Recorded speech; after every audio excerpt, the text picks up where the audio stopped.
आगे बढ़ेंगे, उत्तर प्रदेश का रुख मैं करने जा रही हूं, जहां पर हॉट सीट आप जानते हैं अमेठी बनी हुई है।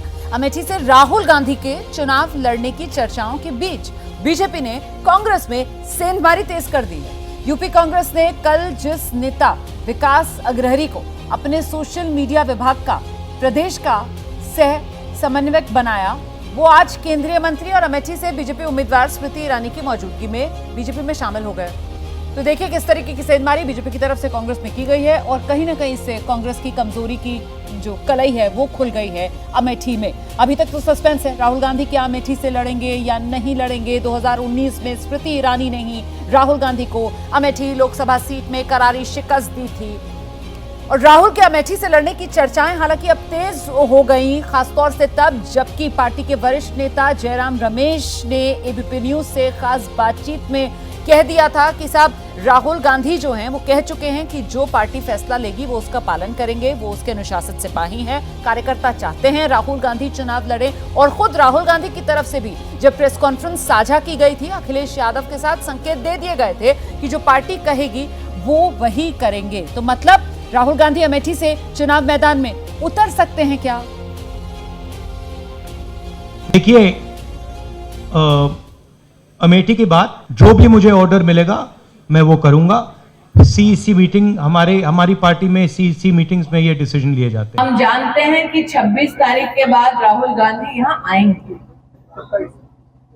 हम ये भी जानते हैं कि उन्होंने हर 2 दिन में अपने वक्तव्य में इस बात को प्रदर्शित किया है कि वायनाड ही उनका परिवार है। हिंदी में कहावत होती है, लोग रंग बदलते हैं, हम लोगों को रंग बदलते देख पाए हैं लेकिन परिवार बदलते पहली बार देखे। 26 तारीख के बाद जब वो आएंगे अपने टोले के साथ, धर्म और जाति के आधार पर हमको बांटने का वो दुस्साहस करेंगे। तो ऐसे में अब सवाल यह कि वायनाड के बाद अमेठी ये जरूरी या फिर सियासी मजबूरी? अब तो करीब करीब तय माना जाए अभय जी, जिस तरीके के संकेत मिल रहे हैं कि अमेठी से राहुल गांधी की उम्मीदवारी संभव लग रही है। देखिए, राहुल गांधी वहाँ चुनाव लड़ेंगे कि नहीं लड़ेंगे मुझे नहीं पता, कांग्रेस की तरफ से अभी तक साफ नहीं किया गया है। राहुल गांधी ने पिछले दिनों जो बातें कही हैं उससे लगता है कि शायद वो लड़ेंगे, लेकिन मेरा शुरू से मानना है कि राहुल गांधी वहाँ चुनाव जीते या हारें, उन्हें अमेठी से चुनाव लड़ना चाहिए। ठीक है, अमेठी छोड़ के उन्हें नहीं जाना चाहिए। उनके पास एक सुरक्षित सीट है वायनाड की, वहां से वो सांसद हो जाएंगे। लेकिन अमेठी से अगर वो लड़ेंगे तो न केवल उनके व्यक्तित्व को फायदा होगा बल्कि कांग्रेस की जो मुहिम है उत्तर प्रदेश में उसको भी थोड़ा सा लाभ होगा। तो मतलब ये सियासी मजबूरी नहीं बल्कि जरूरी है राहुल गांधी का अमेठी से चुनाव लड़ना। राकेश शुक्ला जी, देखिए, पार्टी चाहती है कि राहुल गांधी अमेठी से चुनाव लड़े, लेकिन राहुल गांधी ऊहापोह में है। ऊहापोह में होने का मूल कारण ये है कि पिछले 5 साल में राहुल गांधी 3 बार अमेठी गए और तीनों बार औपचारिक दौरा रहा उनका। कोई वो अमेठी के मतदाताओं से मिलने के लिए नहीं गए। चुनाव हारने के बाद से उन्होंने जिस तरीके से अमेठी को नजरअंदाज किया है, तो राहुल गांधी भले ही ये कह रहे हो कि पार्टी तय करेगी, लेकिन यदि राहुल गांधी से पूछा जाएगा तो राहुल गांधी बड़ी सहजता से अमेठी चुनाव लड़ने के लिए तैयार नहीं होंगी। ठीक है, विनोद जी, देखिए राहुल गांधी अमेठी चुनाव लड़ेंगे और 26 जो कल की प्रेस कॉन्फ्रेंस जो परसों की जो अखिलेश के साथ उनकी हुई है उससे साफ संकेत है। उन्होंने कहा कि पार्टी तय करेगी, पार्टी जो आदेश देगी सीईसी तय करती है।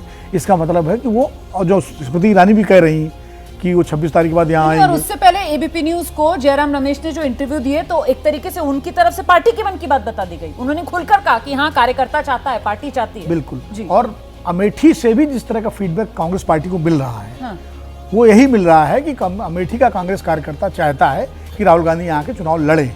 और मुझे लगता है राहुल गांधी इसी का इंतजार कर रहे थे कि यहाँ से वहां से इस तरह की डिमांड, मतलब कार्यकर्ताओं की तरफ से मांग उठे। बिल्कुल भाई, अगर कार्यकर्ता ही नहीं चाहेगा फिर आप चुनाव लड़ने गए तो फिर तो ये हो जाएगा कि आपको जबरदस्ती भेज दिया गया। लेकिन फिर इसे मजबूरी माना जाएगा या जरूरी माना जाएगा? क्योंकि जो बात राकेश शुक्ला जी ने कही बड़ी इंपॉर्टेंट बात है कि जब आप हार जाते हैं और उसके बाद आप वहां के वोटर के साथ कनेक्ट बनाने की 5 साल में कोई कोशिश करते तो दिखते नहीं है। बिल्कुल सच बात बोली है शुक्ला जी ने, जिस तरह से उसमें एक बात और ऐड कर दूं कि जब वो वायनाड गए तो उन्होंने एक और पॉलिटिकल स्टेटमेंट दिया था जिसकी काफ़ी आलोचना हुई, जब उन्होंने कहा कि दक्षिण भारत के जो वोटर है वो ज़्यादा समझदार है उत्तर भारत के मुकाबले में। और राहुल गांधी वहाँ नहीं गए अमेठी चुनाव हारने के बाद, बल्कि कोई उनका रिप्रेजेंटेटिव भी कई बार होता है, क्योंकि वो बड़े नेता हो गए, राष्ट्रीय नेता, तो कोई रिप्रेजेंटेटिव होता है जो लगातार उस कॉन्स्टिट्यूंसी को देखता, वो भी काम कांग्रेस की तरफ से नहीं हुआ। वहाँ प्रियंका गांधी उस समय चुनाव की प्रभारी भी रहीं, बाद में चुनाव को देखती रही, उत्तर प्रदेश को देखती रही, लेकिन अमेठी में कोई इस तरह की एक्सरसाइज नहीं की गई। इसलिए ज़रूरी है कि कांग्रेस को यदि अपनी ज़मीन बचानी है, उत्तर प्रदेश में अपनी ताकत बनानी है, तो राहुल गांधी जी को वहाँ लड़ना चाहिए। और जैसे विनोद जी ने कहा ना, वो ठीक है कि वो एक माहौल बने कि भी कार्यकर्ता जो है वो चाहता है, इसलिए राहुल गांधी वहाँ से लड़ेंगे चुनाव। और वो सीट कोई कमज़ोर नहीं है, 44% वोट अमेठी में कांग्रेस को मिले जब राहुल गांधी हारे तब भी। तो दूसरी सीट है वो, रायबरेली में 55% वोट मिले।